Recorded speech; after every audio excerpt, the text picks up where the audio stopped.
In the first 15 seconds of this video, you will see all 4 camera angles that I used for this, my ultimate live streaming baseball setup. The behind the plate shot is the AVKans Go. 3 times optical zoom, wide field of view, gives me a great 4K sensor, gives me a great behind the plate view. The 2 down the line shots are both Mevo core.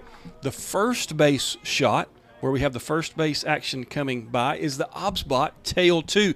The data for this stream was handled with the Starlink Mini in combination with the Slate 7. Slate 7 just dropped. It's a Wi-Fi 7 travel router, just like the Slate 6. Well, it wasn't called the Slate 6, it's the Slate AXT 1800, but the Slate 7 is out. I look forward to doing a review video on that one soon. It's probably going to be a few weeks down the road for that Slate 7 review. I use the Mevo's multicam software on my iPad Pro M2. It gives me all the reliability and control that I need for baseball streaming. Multicam is going to give me PTZ control and presets for the Tail 2, if I'm willing to go into the camera settings for the Tail 2, over NDI, by the way. It's going to give me zoom control of the AVKans, so I can set my behind the plate shot as close or as far back as I want to. And obviously it's going to give me full control of my Mevo cores. The audio for this game was handled with the Rode Video Micro mounted to one of my cores on the home field side, so I would get the home crowd cheering and the game sounds there. But also I had some in-between inning info, also had some play-by-play just a little bit later in the game, and it was handled by the Maono T5 wireless setup, which I also am going to be doing a review very shortly about. And that wireless mic setup was plugged into my iPad, and I chose to use this iPad in multicam as one of my audio sources. You may be wondering why these particular shots. They're not the typical ones, I admit it. Now, behind the plate, just about everybody runs if they don't fight a net. Those 2 down the line shots, though, are some that I've fallen in love with because they give such incredible perspective for either a right-handed or a left-handed batter. I get a fairly front-facing view of a batter from either of those shots, depending if they're right-handed or left-handed. And so I don't ever have to worry about that umpire always being in the way of what's happening there at the catcher. I get a pretty good shot from this side or from this side, and I don't have to worry about if I just set one of them up, I'm looking over the shoulder of a batter if I have the batter from the opposite side coming. So really good shot from the 2 cores that run down first base line, down third base line. I get great out of the box shots toward first base. I get great toward home plate for any action that's coming home on a play. The AVKans behind the plate shot is a no-brainer. It's the widest field of view of any of my live streaming cameras. It's right at 90 degrees as best my calculations can come up with, but it also has a 3 times optical zoom. That 3 times optical zoom means I can have it zoomed all the way out. Well, actually, I can't have it zoomed all the way out because I catch fence.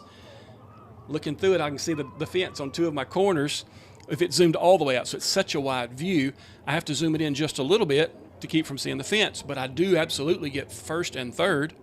And then if I want to zoom in further than that, I can tighten up on that pitcher-catcher exchange and get a great 4K shot from behind the plate. And I can change that during the game if I want to, which I did in this particular live stream that you've been looking at. The Tail 2 offers a 5 times optical zoom for easy setup of that first base shot. But if I take advantage of the 12 total zoom, the 12 times total zoom that it gives us, from where I have it mounted up the first base line, then I get a great shot of the scoreboard between innings.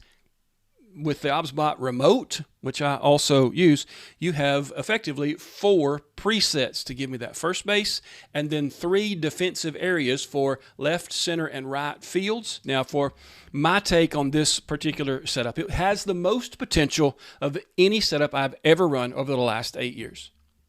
This setup is incredible. I can't wait to get it completely tweaked to the point where it's just rocking and rolling. It's just ginning, as my dad would say. However, this setup for this game was not perfect. The AVKans had trouble finding focus from behind home plate until I turned autofocus completely off. The time of flight sensor that's in the AVKans is wonderful for a setting like what I'm doing right now. It is not so great for that further distance where there's a lot going on in the background. It struggles to focus, and it did a lot of focus breathing in that first inning until I figured out, hey, turn autofocus completely off. Not just time of flight, but autofocus all the way off, and then set it manually.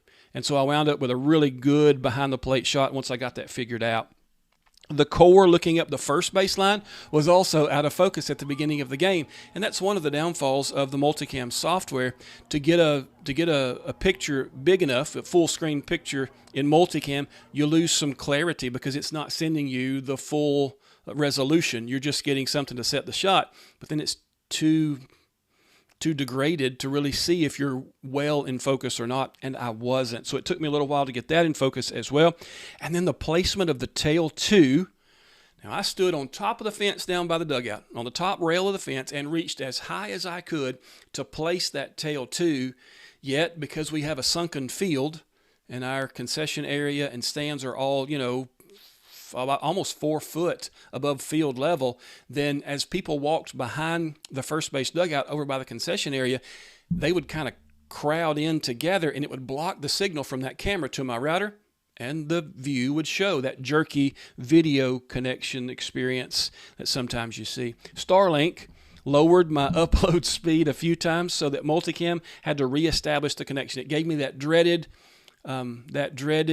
attempting to reconnect warning. It makes my heart just sink whenever I see that during a live stream. It never lost the stream. It never went down. I never had to restart it, but it did have a few of those moments for my home viewers where play froze and then it picked back up as the connection was reestablished. And it makes me think that I may have to keep my Spotify account and bond the cell connection in my iPad with my Starlink connection when I run Mevo multicam for baseball streaming. And that's okay. I want to get as good as I can so that the folks at home can see the best possible view that they can see. All this being said, I was watching the Rangers game, Texas Rangers, big fan. Watching the Rangers game this weekend. They were playing the Mariners. Rangers bats are struggling at the time of the making of this video, and it just kills me to see them have the potential of being so good and just not be able to hit.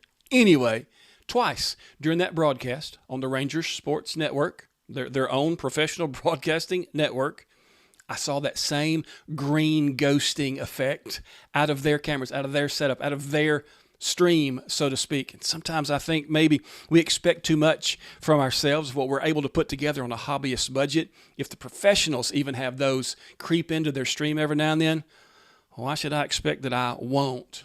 All in all, this was definitely the best stream experience, the best streamed game I've had so far this year, probably that I've had so far overall.